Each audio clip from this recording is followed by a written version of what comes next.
first off. Second of all, his truck don't run off favors. Oh, bitch. So his truck don't run off favors, but me and Sean was supposed to help Brenda, your neighbor, get furniture to her house for free. She wanted to pay us, and you wanted to stop us from getting paid. You hypocritical asshole. How dare you, bitch?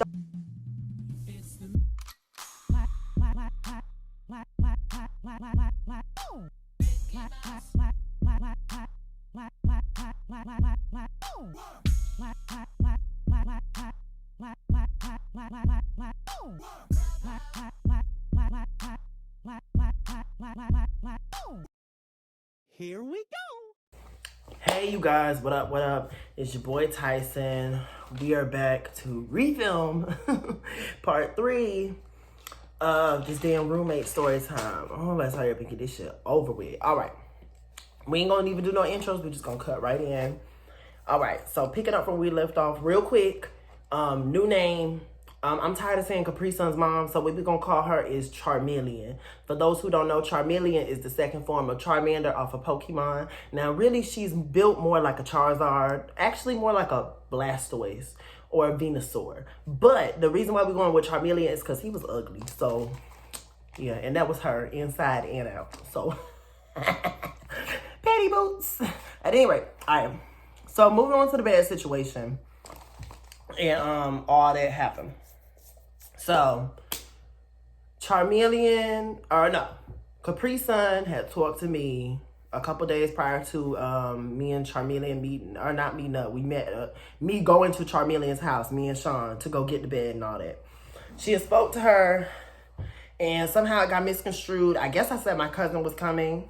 I didn't mean that he had a trailer or anything. I just meant he was coming. She took that as, oh, Tyson's cousin has a trailer, so they don't need Rufus's trailer to get the furniture back to the house. This is a king-size bed. I have a Nissan Pathfinder. That shit is not going to fit on top of a Nissan Pathfinder. At least that's what I was told. So, but that's a little further on down the line. So, at any rate, oh, yes, and from that point, she communicates that to Charmeleon. And then she gives Charmeleon my number so that way we can, be in contact for that, which at that point was appropriate. But later on, Charmeleon got blocked because she tried it. That shit ain't work. Okay, let me relax. So at any rate, from there, we finally find a day to do it. Me and Sean head over there. We see Rufus. I didn't speak because he was going in the Circle K. But we seen Rufus at the gas station. So I'm thinking, okay, we're good to go on plan, all that stuff. Oh my God. Excuse me. Then I get there and come to find out Rufus is not coming over here for me. He's coming over here to help Charmeleon's neighbor. Let's just call her Brenda. Brenda and her kids. They're getting some stuff out of storage. So that's why he was at the gas station. So I'm like, okay, can I see your phone so I can call him? She wanted to get into it real quick about her daughter. No, my daughter didn't misunderstand you. It didn't really matter to me. Suck my dick, bitch. I'm like, we need a resolution. So what do we, you know what I'm saying? We need to remedy the situation. That's what I'm about. I'm a Sag, straight chaser, like raw, no condom.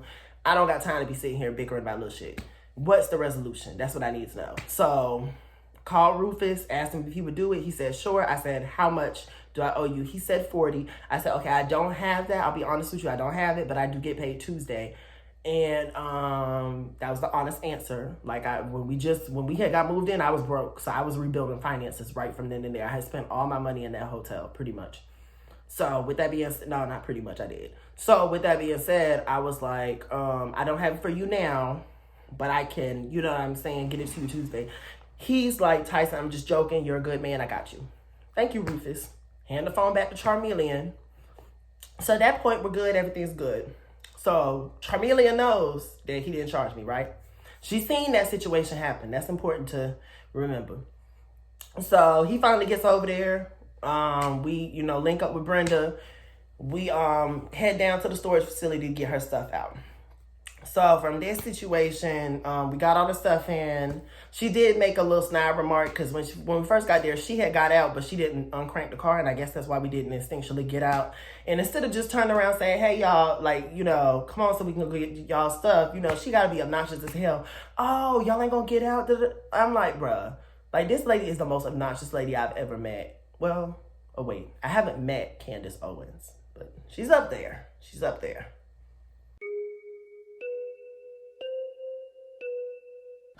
Y'all know what I'm saying. So at any rate, what was I saying? Oh yeah. So at this point, they helped them got all the stuff in there. They're talking about which way to position the TV and all this.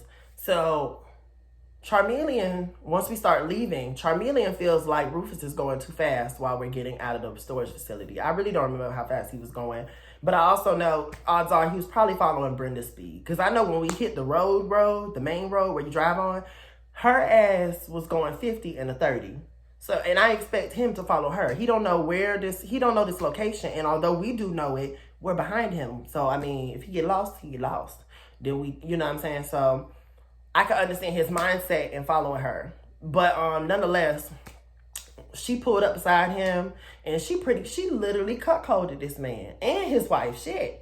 Like, I'm so serious. Like, she went off on them, this, that, and the other. And I'm like, I'm looking at Debbie like, you want to let her talk to your man like that? And then Debbie tries to speak up. And then Charmeleon chomps both their ass off. So I'm just looking at him like, oh, okay. Couldn't be me. But if y'all like it, I love it. Whatever. Rufus proceeds to go on. She calls him again, and both of these times before she actually speaks to him, she is screaming in the car. She is loud as hell. Oh my God. So she's screaming like me at the movie theaters, as if the person on the screen can fucking hear me and is gonna listen. So at any rate, second time that he starts speeding up, she calls him, goes off again, all this stuff. I'm just like, bro, I have a headache. You were right beside my ear, bitch. So nonetheless, we do have a light comedic moment of relief real quick because as we're passing by, it's only 3 of us, and we might have had our hazards on, but it's only 3 of us. These people moved over to the side as if like people were driving to a funeral. So I don't know why. Maybe it was a hazard. I don't know. I mean, it's only 3 of us, but whatever. So, got back to the house. Before I skip to going back to Charmeleon's house, we put all the stuff in Brenda's house. Brenda said, if y'all could wait, that'd be good because I want to go to the ATM and pay y'all. Charmeleon stopped us from getting paid. She said something to the effect of, oh, you don't got to worry about that. I asked Sean later on if he peeped that. He said, yeah, he did. Now, remember that. That lady wanted to pay us for our service. And Charmeleon stopped her because I'm going to compare that to a situation a little later. So at any rate, from that point, we head on, whatever. I peeped it, let it be. I hear it. Just don't say nothing. That don't mean I didn't hear it. We went on to the house, got the stuff, put it in the trailer, left. I put it in the trailer. Now we all drinking water, sitting down. I can tell Sean's over it, quite frankly, and personally, I'm over it too. I'm ready to go. So I pull, a passive white person move, and I'm kind of like, a passive white person aggressive move, and I'm like, all right, well, I'm going to head to the truck to charge my phone, trying to indicate to Rufus that we need to go. Before we get out, Charmeleon makes a remark to me about Sean. And she's like, oh, was Sean staying tonight? And I said, no, I'm actually taking him home after we get done with this. And she says, oh, I'm going to check. I don't give a fuck. So I'm sitting here in my mind like, what the fuck? I mean, bitch, and if I don't take him home, what you gonna do, bitch? You gonna take him home? Shit. Again, same thing, the same way I feel about Capri's son and Forrest's complaints. Like, if you want to take him home, you can, but he lives 25 minutes out. That's an hour-long drive back and forth. I'm not doing that. Not every time, no. Because literally, when I would take him back, I'd be like, okay, I'll see you in about 4 or 5 days. Like, 3, 4, 5 days. So, if he needed help to work, I got him there. But, hey, I need a little break. Love my friends, but I can't be up under them 24/7. I haven't met a friend yet that I can do that with, and us not want to rip each other's head off. So with that being said, we walked out to the car, talked about it, all that. Brenda kids was walking by, so we spoke to them real quick. The little girl was cool, but the little boys, at first they was cool. They was a little rowdy earlier, but they was cool. But then the little boys, one of them said something, and at that point I was like, fuck that kid. He said something, I can't remember. Kids be getting smart out the mouth. So I was like, fuck them kids. And that's on fuck them kids. So at any rate, Finally got back to the house, unloaded all the stuff and all that. That was cool. Fast forward to all the leaving Sean at the house resulted in another house meeting. At this point, I said, if it's really that much, if it's really that much of a bother to y'all, I will make sure that when I leave, Sean stays in the room. Okay, that's really all I got for you. I'm not driving all the way back to that part of Augusta because of your simple petty shit. I'm not doing it. It's a 15-minute drive, 50-minute drive to and from. I'm not fucking doing it. So we agreed upon that.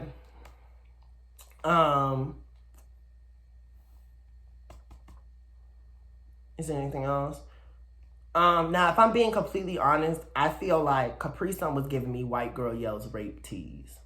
You know what I'm saying? Like, she was giving me Emmett Till's accuser. Really, I'm being so serious. Like, just, it didn't make sense. It wasn't adding up. You've had time to get to know this person if you feel so quote-unquote unsafe. And as I rapped in my song, I said, oh, and one more thing before I go. How you feel unsafe with a shotgun and lock on your door? Her boyfriend was a boxer, so them hands trained to go. That bitch even said I probably poisoned her dog. Now, that comes on later. I should have let y'all know that later, but she ended up saying that later on. She confided that in Ebony, that she thinks I might poison her dog. Well, anyway, so y'all see the credibility that this person got, y'all. If y'all, I know y'all have seen, I'm not trying to, you know, just because I have my dog posted all up throughout my YouTube, but, like, come on now.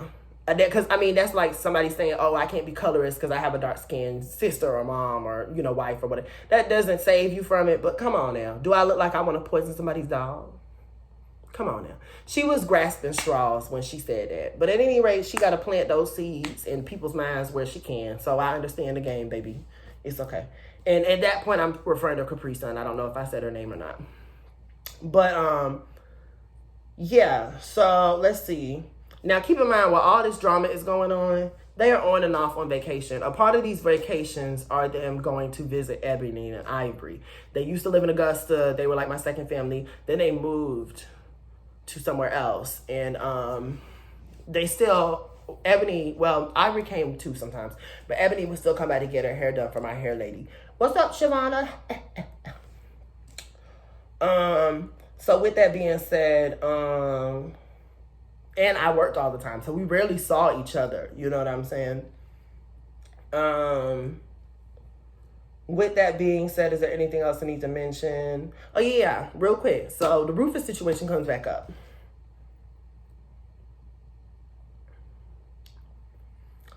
All right, so I'm minding my business. It's Tuesday, September 24th, 10:30 a.m. And I get a message from Capri Sun. Hey, did you pay Rufus for helping you move? Question mark. So I'm like talking to Brunhilde and I'm like, so do I walk her like a dog or not? Because really at the end of the day, that's not your fucking business, bitch. Like, just being honest, that's not your business. That's like if I recommended you to a car dealership and I said, oh yeah, use this agent. He's the one who helped me get my vehicle. Let's say me and him are tight. You know what I'm saying? Maybe we go way back from in the day in high school. I don't know, whatever the situation is.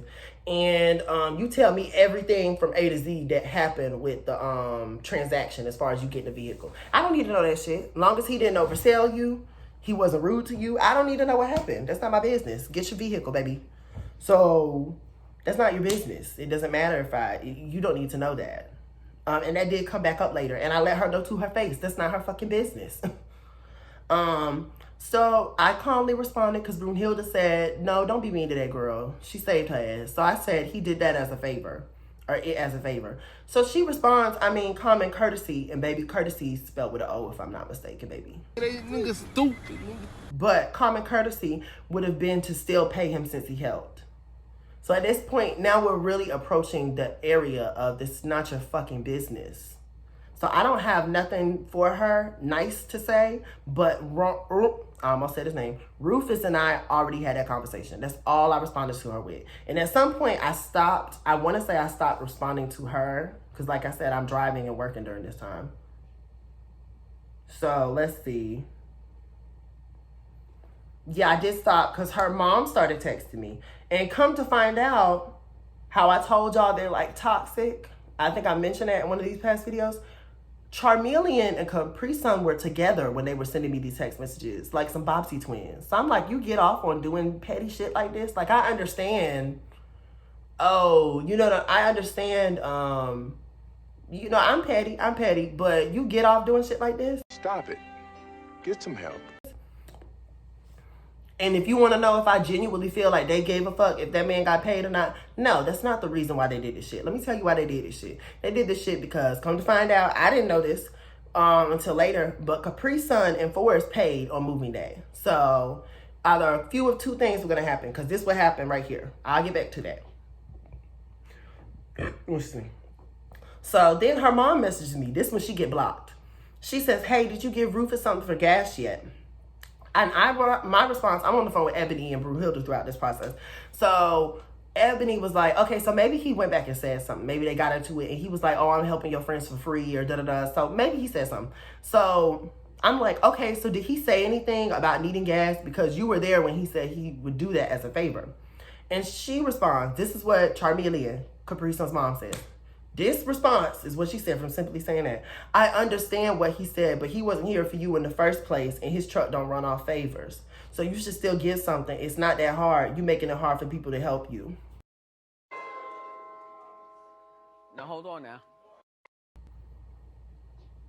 Y'all, I thought I was over this, but reading that message over again, I want to go and pop her in her throat real quick if I can find her neck. Because first of all, bitch, who the fuck is you talking to? Don't you ever in the first place me. Don't you ever. Y'all may have found me when I was going through hard times, but I am still a legal adult, still paying legal bills. Been paying that credit card bill since I was 18. So don't you ever in your fucking life in the first place me. That's first off. Second of all, his truck don't run off favors. Oh, bitch. So his truck don't run off favors, but me and Sean was supposed to help Brenda, your neighbor, get furniture to her house for free. She wanted to pay us and you wanted to stop us from getting paid. You hypocritical asshole. Girl, we know the truth. You the same bitch. Get the out of here. How dare you, bitch? Don't you ever in your motherfucking life. And then you making it hard for people to do stuff for you. Bitch, you don't know me. At that point, I had to laugh. Bitch, you don't fucking know me. The fuck? You don't know me from the day in the can of paint. If it wasn't for these braids, couldn't point me out even in the lineup. You got me fucked up.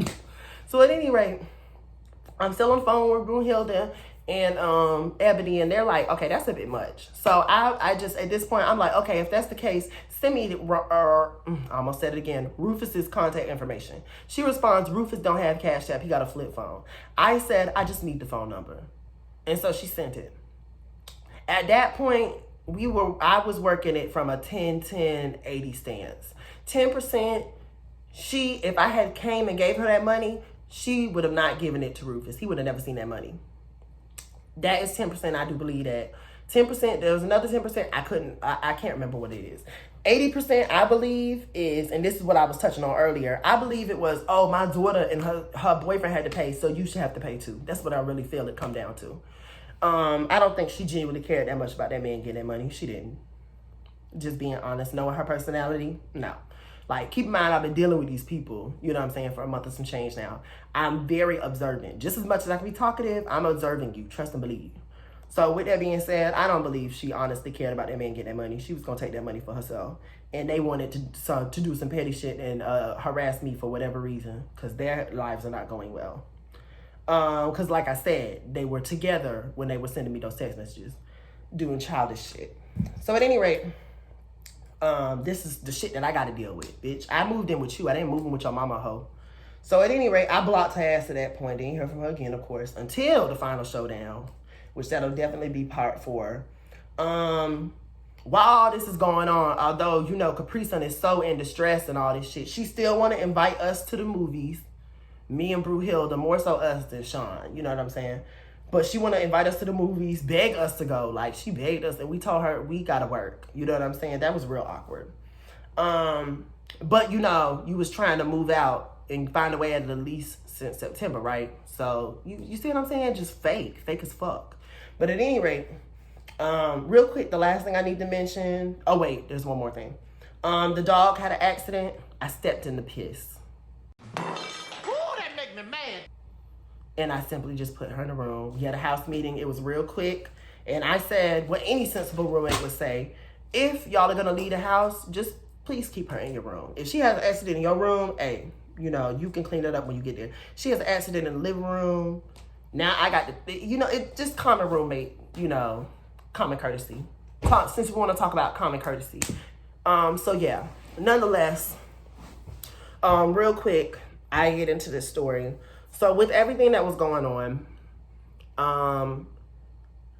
I'm not going to touch too much on this story. I just want to know it did put more stress and strain on the situation. So, like I said, they have been visiting Ebony and Ivory at this point on some of their vacations. And I'm sure they were confiding in them and whatever. Ivory was very keen on not liking the fact that Sean was a male. You know what I'm saying? And as a female, Capri Sun was feeling, you know, uncomfortable. So I knew that was one of the moving factors in him doing this. Another one was his wife, Ebony, was crying. She was crying. She was like, I just don't want to see Tyson in a predicament, this and the other. I don't want him to, you know, be struggling. We're not there to help him. We're not in Augusta anymore. So that was real sweet. But that was the second one. I even confided in them that I feel like sometimes, I felt like sometimes, Sean was doing more taking than giving. He could be giving a little bit more. You know what I'm saying? And we were trying to, me and Brunhilde, that ended up in us having an hours-long conversation. We were trying to reiterate and tell him that, you know what I'm saying? It shouldn't be something that I had to personally ask him to do. He just want to do it anyways because, you know, I'm helping you out anyways. I get it, you're not a mind reader, but it's like, you know what I'm saying? Just, you know, if somebody's helping you out, hey, you want some, you know, hell. If somebody's helping you out simply doing some shit at your house, hey, I'm finna go get some food. You want, you know, something or whatever? Just something like that. You don't really have to ask for that, you know. You just, people, you know, look out for me, I look out for you. So, not to say he wasn't doing it, he just wasn't doing what I felt was enough. You know what I'm saying? I felt like it was, okay, he's giving 40, I'm giving 60. And it was that for some time. But we ended up having that conversation personally. This is about the roommates. I'm not going to, you know, really dwell too much on that. But I did confide a bit of that in Ebony. And then, like I said, Capri Sun probably had them with such a warped depiction of how everything was going on with her, feeling so unsafe. All that shit combined, along with me telling them I might need help on rent, and Ivory's birthday was coming up, so that means they were going to have to sacrifice some of the money from whatever Ebony was going to get him. She's planning, I think she was planning a surprise for him, I can't remember. But they didn't end up having to give me the money after all. But within this week after I had told them, or within the next few days of that week after I had told them, this prompted Ivory to go look up Sean's information, find him, make a threatening phone call to him. Then, you know, Sean calls me pissed off, you know, at work and all that. We talk about it later, all this stuff. At this point, it's like, I don't fuck with Capri Sun. I don't really fuck that much with Forrest either. He keeps their distance from them, you know, when he is at the house. So, and I'm looking at her too sideways because I'm like, okay, you did this. It was what you said. You know what I'm saying? I do feel, and then once I had the time to pull myself out and look at it from the outside looking in, I do feel like the moving factor was Ebony crying over it. That's his wife at the end of the day. Y'all, Ivory loves his wife. He loved his wife. But I do feel like Capri Sun's impression definitely had a big influence on it as well. Because that's one of the first things he pointed out. You know, her being a female, him being a male, that can be uncomfortable for her, this and the other. So with that being said, at any rate, that ends the part of part 3. I will come back in the next few days and give y'all part 4. That is the final showdown. We might have to break it up into, well, I don't want to have to break it up into 6, but we might have to, because in text messages, that was a lot. But we'll get to that on the next part. I will catch y'all on the next video. Y'all stay safe in these rolling streets. Stay your ass inside. All right, especially my Georgian people. I don't care what Governor Kemp says. Stay your ass the fuck inside. All right? Okay? I already had my mind set that when they open back up, I was going to wait a nice 1-2 months, see what happened to everybody. when they open up fully, not this little soft open up that they're doing. But nonetheless, stay your ass inside. They just gave us stimulus checks. They want to test out all the niggas. They want us to be lab rats. Don't be a lab rat. You know what I'm saying? So with that being said, y'all let me know what y'all think of the video down below. Make sure if there's anything I want me to react to, leave it down below. Leave the link. Go check out that Fuego. Codes down below. 15% off, free shipping. Go stream my music. I do have new music coming out on the way. And then after that, we headed to Hood Classy. We finna be dropping. I'm so excited. So with that being said, y'all, I hope y'all enjoyed the video. Let me get y'all on out of here. Don't want to waste no more of y'all's time. I hope y'all enjoyed the video. Leave a like, share, and comment down below. And I'll get back to y'all in the next video. Peace.